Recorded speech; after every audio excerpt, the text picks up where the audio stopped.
त्यामुळे भाजपसाठी मुंबई का महत्त्वाची हे आपण पाहतोय। मुंबई भारताची आर्थिक राजधानी आहे, अनेक उद्योगांची मुख्यालय मुंबईमध्ये आहे।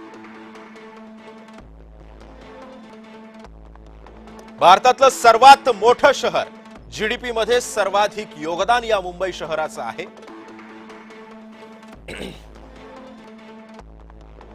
अशा शहरांच्या महानगरपालिकेवर सत्ता असण्यात विशेष प्रतिष्ठा पणाला लागली आहे।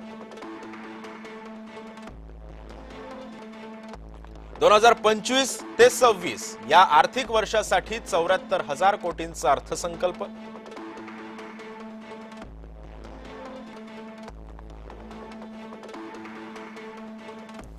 नवी दिल्ली वगळता देशातील कुठल्याच मेट्रो शहराच्या पालिकेवर भाजपची सत्ता नाहीये।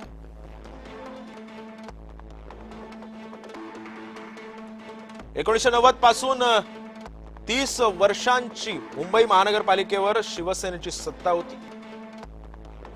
बीएमसी म्हणजे ठाकरे गटाच्या आर्थिक कारणाचा कणा असा अनेकांचा समज आहे।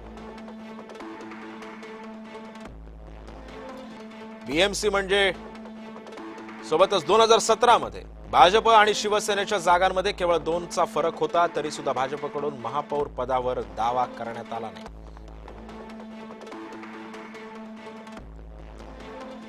2019 मध्ये ठाकरे मवियामध्ये गेल्यापासून त्यांना मुंबईमध्ये पराभूत करण्याची भाजपची दांडगी इच्छा आहे।